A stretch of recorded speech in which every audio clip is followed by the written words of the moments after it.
बिस्मिल्लाहिर्रहमानिर्रहीम। अस्सलाम वालेकुम माय यूट्यूब फैमिली, कैसे हैं आप सब? आई होप खैरियत से होंगे। अल्लाह ताला आपको अपने हिफ्ज़ व अमान में रखे, खुश रखे जहाँ जहाँ भी हैं। तो माज़रत मेरी आप सब के सामने कि मैं इतने दिनों से आपके सामने कोई रेसिपी नहीं लेके आ पाई, क्योंकि मेरी तबीयत कुछ बेहतर नहीं थी।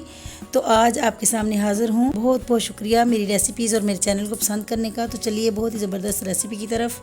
यहाँ पे आज बहुत ही ज़बरदस्त रेसिपी लेके आपके सामने हाज़िर थी। टिंडे गोश्त जो कि बहुत ही पसंद किया जाता है, तो मैं कब मैं बना रही हूँ तो आपसे भी शेयर करती हूँ कि बहुत ही ज़बरदस्त ये रेसिपी है टिंडे गोश्त की, और बहुत ही आसान तरीके से मैं आपके सामने शेयर करूँगी। तो चलिए इस रेसिपी की तरफ चलें कि करना क्या है, इसको कैसे बनाना है। तो यहाँ पे सबसे पहले तो हमें चाहिए होगी कढ़ाई मैंने रख ली है। तो इसके अंदर ऐड करते हैं घी लें चाहे ऑयल, जो आपकी मर्ज़ी हो। चॉप किए हुए प्याज ऐड कर रही हूँ, और प्याज डालने के बाद इन्हें अच्छे से फ्राई करूँगी। देखते रहिए, बहुत ही ज़बरदस्त सिंपल सी रेसिपी है ये, और बहुत ही शौक़ से हर घर में खाई जाती है। बिल्कुल आसान तरीके से आपके सामने शेयर करूँगी कि आप इसे आसानी से बना पाएँ। तो यहाँ पे प्याज फ्राई कर रही हूँ। प्याज जैसे ही फ्राई हो रहा है, अच्छे से ब्राउन होने लगा है, तो मैंने इसके अंदर गोश्त ऐड करना है। और गोश्त की बोटी बिल्कुल मीडियम साइज़ में मैंने ली है, और अच्छे से इसे वॉश करके रखा था मैंने सिरके और नमक के साथ। तो व्यूवर्स, अगर आपको जल्दी है तो आप इस तरह से पेस्ट भी तैयार कर सकते हैं। तकरीबन 1 कप दही के अंदर मैंने 1.5 पाव टमाटर, 5 से 6 हरी मिर्चें, 1 इंच अदरक का जो टुकड़ा था, 1 गट्ठी लहसुन की थी, और स्पाइस के अंदर नमक, सूखा धनिया और ज़ीरा इसके अंदर ऐड करेंगे। और इसे बहुत ही ज़बरदस्त हम फ्राई करते हैं यहाँ पे, ताकि स्पाइस का अच्छा सा फ्लेवर आ जाए इसके अंदर। और साथ ही ये जो स्पाइस डाले हैं, इनके बहुत ही फ्लेवर अच्छा सा गोश्त के अंदर आ जाएगा। जैसे इसे फ्राई करें, घी छोड़ने लगे, तो फिर इसके अंदर आपने ये जो टिंडे अगर बड़े वाले हैं तो उनको 4 पीस कर लें, और अगर छोटे हैं तो उनको 2 पीस में कर लें। तो इनको अच्छे से वॉश करके मैंने रखा हुआ है।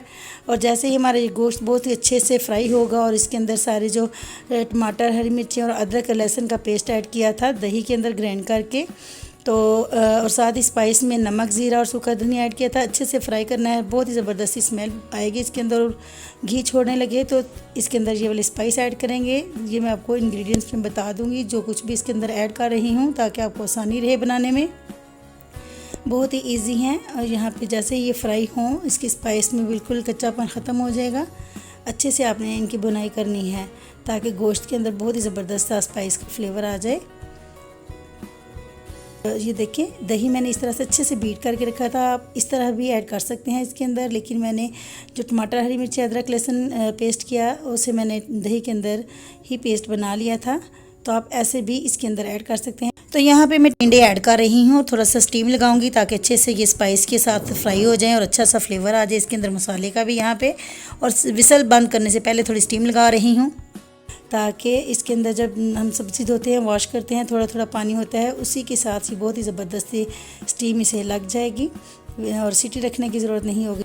तो व्यूअर्स, सब स्टेप करने के बाद आपने इसके अंदर पानी ऐड करना है, और सीटी लगा देनी है 15 से 20 मिनट, या जैसे आपकी गोश्त को ज़रूरत हो गलाने की, उतनी देर के लिए आपने सीटी लगानी है। और उसके बाद आपने देखना है कि आपको सालन किस कंडीशन में चाहिए।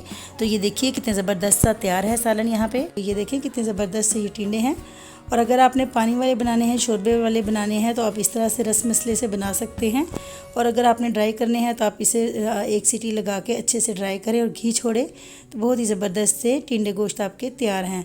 अगर आप ऐसे खाना चाहें तो ऐसे ही खा सकते हैं। तो मैंने ज़रा ड्राई करने थे, तो ये देखिए कितनी ज़बरदस्त लुक आ चुकी है टिंडे गोश्त की। आप इसे ज़रूर ट्राई करें। बहुत ही ज़बरदस्त और आसान तरीके से आपके सामने आज की मैंने ये रेसिपी शेयर की है। तो आई होप आज की ये रेसिपी आपको पसंद आई होगी। प्लीज़ इसे आप ज़रूर ट्राई कीजिए, और दुआ में याद रखिए।